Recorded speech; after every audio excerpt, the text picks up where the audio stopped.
G'day, welcome to another episode of Larry in Japan. Just out for a bit of a walk. Thought I'd have a bit of a talk. They've got the rice fields, they're starting to plant the rice fields here. They've got rice in here. Been put in a couple of days ago. Over here too. So they plant the rice in stages. They don't plant them all in one go. They plant them in stages. It makes it easier when they have to harvest them. So today I thought we'd have a bit of a talk about if you're thinking of come to Japan to live. Like maybe you came here for a holiday for a couple of weeks or so, and you thought, geez, this is pretty good. I could live here, you know. I wouldn't mind coming here and getting a job and that sort of thing. So maybe you came here and you think, geez, this is cheap, you know, like here I can get a meal for $10 and like in Australia it cost me 30 bucks. Now, the big thing here is your wages are a lot lower. In Australia, you're probably making 4 or 5 grand a month. Here, you're probably going to be making 2 grand or you know, 2.5 grand a month, depending on what job you're doing. You know, some jobs pay better than others. Now, English teachers, shocking, you know. Anyway, so, but first off, if you're thinking of coming, you're going to need a visa. So there's lots of different types of visas now. You can get startup visas. If you're going to start a business visas. You can get work visas, spouse visa. That's if you're married to a Japanese, you can get a spousal visa, which makes it really easy. And you don't have a real lot of problem if you get one of those. That's what I did. I came on a tourist visa. And then it got transferred over to a spouse visa. I was on a spouse visa for about 5 years, I think. Then they gave me permanent residency. So that took all the hassle out of visas. So that's the main thing. You have to, first off, you have to work out what sort of visa you can get. Now, if you're going to come to work, companies will sponsor your visa. So you can get a job while you're still in your country, and then they'll get you a visa, and then you come over and you're right. So you can look online and try to get a job like that. A lot of people do that. They'll find a job online. Like I said, English teaching now is pretty hopeless. When I came here like 30 years ago, you could make a living teaching English. Back then I was making about 3 grand a month, and then I was doing lessons at home, had a lot of students at home, and so we were doing okay. We did okay, sort of thing. But now the English teaching, what they're paying for English teachers now, some people are getting under 2 grand a month, which is pretty hard to put up with, you know, like by the time you pay housing and all that, it's pretty tough. So anyway, so that's one thing, you know. So, you know, you got to get a visa, you got to get a job, that sort of thing. And then when you come over, you got to get housing. Now, some places, they don't like renting to foreigners. You find it hard to get a house. When I came over, we lived with the wife's parents for a few months until I got all the visa all fixed up, and I got a job, and then we rented a house. But that was easy because we just put it in the wife's name. So it was, you know, they were quite happy to rent it to her because she's Japanese, so that wasn't so difficult. But you can have a bit of a hassle trying to get renting a house. If you do get a job with a company, they'll sponsor you and get you a house or apartment, that sort of thing. So that makes it easier. Then you come on to language. So here, it's Japanese. Now, if you live in a city, like if you live in Nagoya or Tokyo or Osaka, you can probably get away with a lot of English. A lot of people probably speak English. In those cities too, a lot of foreigners tend to hang around together. Like expats, they sort of hang around together, go out drinking and all this sort of stuff. So you know, I suppose you can get away without using much Japanese, or a real lot of Japanese. Some people do. But I think they're more here for just a short time. They just come over, have a bit of fun, hang around for a few years, and then, you know, they'll teach English or whatever, and then they'll head back to where they come from, you know. So I think more long-term people, you know, they tend to learn the language because you have to. Now, if you live in the country like I do, no one speaks English. Very rarely you find anyone who speaks English out here. There's a fellow around the road, he speaks English, he teaches English, he's got an English school, he teaches English. My wife speaks English. That's probably about it around my area. So not many people speak English, so you're pretty well in on that. Now, the other thing, when you come here, you do have to pay taxes and different things. You get a job, you have to pay taxes, and you also have city taxes you have to pay. Now, if you don't pay your taxes, they can revoke your visa and you'll get kicked out of the country, so you have to be careful with that. Also, you're supposed to pay into the healthcare and the pension scheme. So if you're only here for a couple of years, I'm not 100% sure, but I'm pretty sure if you're only here for a few years, when you leave, you can put in and get your pension money back. They'll reimburse you. But the healthcare is not that expensive, and it works. They'll pay 70%, you pay 30%. So everything is like that. Dental is the same. So if you go to the dentist, you pay 30%, they pay 70%. Medication, all that sort of stuff is the same. So it's not too bad, and it's not that expensive. It's not that expensive. Now, you know, like, also you come to a country like Japan, there is a lot of cultural differences. It is just something you get used to as time goes on. You know, like taking your shoes off when you go into a house. When I went back to Australia, I was taking my shoes off at the front door. When I went into the houses in Australia, it's just something I got used to. I've been doing it for 30 years. I'm sort of used to taking my shoes off. It feels weird walking around a house with shoes on. So, you know, you just get used to stuff. So there are a lot of cultural differences, so you just got to be real careful. I'm real careful here, walking along here. I'm just watching out for snakes. You get a few Joe Blakes coming out now. It's starting to warm up, so some you just got to be a bit careful of.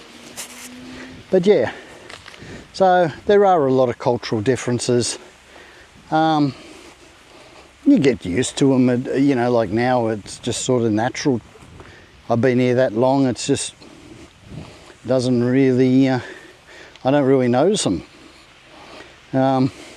Transportation, like if you live in a city, you can probably pretty well get around without a car. You don't need a car. You know, trains and buses are really good, subways and things like that. You can probably pretty well get around to anywhere you want pretty easily.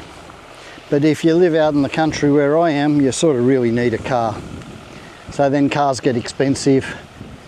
This month we have car tax. So that ranges, if you have a K car, it's about $100. If you have a medium-sized car like I've got, it costs about $350. If you've got a bigger car, that costs $400. So you pay that once a year, and then every 2 years you have to get a shark in. That usually, they check the car out, it's like a roadworthy, they check the car out, and most of it's tax. But you pay anywhere between about, you know, 70 and 70,000 to 120,000, so about $700 to, you know, $1,200. So you got to do that every 2 years. So these are just things you have to do. Now petrol's pretty expensive. We're paying about $1.70 a litre, 170 yen, $1.70 a litre. These are like things they can shut off to stop the water, like dam up the river. So you got a little river here, it's like a dam. This is dams it off. So yeah, so you got that. Depending where you come from, if you have to do a license test or not, I didn't. From Australia and Japan are pretty, they sort of work together. So they'll just give you, you have to do an eye test and a colour test, and they'll sort of give you your license. So that wasn't real difficult. But if you come from America or that, you have to do a driving test and written test and all that. So that gets expensive. It costs most people about $3 to get their license. They have to go to a driving school and do the tests and everything like that. It's a bit of a money-making thing. Then you have like social community life. You know, like you just get to know people and it's all pretty easy socially. You know, like if you live in the cities, like I said, a lot of foreigners tend to hang around together, expat sort of thing. They make their own sort of social life. Out in the country here, you don't see many foreigners, so you're sort of in with the Japanese, but that doesn't bother me at all. And community sort of thing, well, you have to help out in the community, especially in the country. Like we have to put up the flag for the festival and that sort of thing. This month we have a meeting, an area meeting, so everyone meets and they talk about stuff, what's happening around the area. And the next day we have river cleaning. So we have to clean the river. So that's just something we have to do. But doing these sort of things also reduces your rates. So like I just paid my rates last month. My rates for the year were under $600, you know, which is cheap. In Australia, you're probably paying $2 or $3 for your rates because you have garbage pickup. We'd take our garbage and drop it off. Things like this, so it saves a lot of money. So I don't mind doing a few things, and then my rates are a lot cheaper, you know. And then, so like I said, you know, if you once you've been here for a while, like working and teaching and that, or working on a work visa or a business visa, after a while you can get permanent residency. And once you get that, that takes a lot of pressure off you. You don't have to worry about going to immigration and applying for visas and all this sort of stuff. And yeah, it just makes it a lot easier. If you go out of Japan on a trip and you come back in, there is a line for permanent residency. So you got for nationals and then the permanent residency one, so you got a line there. If you don't have to get onto the visitor one, because the visitor line is usually a mile long, so that makes it easy. But you know, like once you've been here a while, living here for a while, it all just sort of seems pretty normal. But like I wouldn't like to be coming here now and trying to teach English and trying to make a living, because I tell you, I reckon you'd be flat out surviving. You know, if you're getting say $2 grand a month, you're going to probably be paying $600 or $700 for your rent for a month. Then you got pension, it's $160, $70, $80, something like that. Then you got health care, some city taxes you have to pay, and then at your apartment you got electricity and gas, which is probably not that expensive. It's probably like $5,000 or $6,000 a month, $50 or $60 a month, which isn't that expensive. But by the time you buy food and different things, you're not going to have a real lot left over. And especially if you live out in the country and you've got a car, well, there's an extra expense. So, you know, running a car, getting it serviced, and then your car tax and different things. But yeah, it wasn't so bad really when I came over. Like I said, they used to pay a lot more, and I didn't have it wasn't too difficult because like all the forms and that sort of stuff, my wife filled them all out for me. So that made it a lot easier. So if you come over by yourself, you know, doing all the paperwork can be a real headache. You know, you don't really understand what's going on, you can't write. Now I'm fine, I just, you know, I fill all the forms out myself. Tax and that, I just go to the tax office and do it once a year. All that sort of stuff, I just do it all myself now. But in the beginning, she used to do for me, so that made it a lot easier. And you know, dealing with immigration, she used to talk to the immigration and that sort of thing, because they didn't speak English. They were pretty tough back in the day, those immigration guys. They were pretty arrogant sort of fellas. They, you know, they didn't sort of really like foreigners. They used to give us a bit of a hard time. So, but I think it's changed a lot now. I think it's a lot easier. I haven't been in immigration for years, so I'm not real sure. But yeah, it's. I think it'd be a lot easier now than it used to be, because now Japan is trying to get a lot more people to come into Japan. They're trying to get a lot of people to start businesses and different things.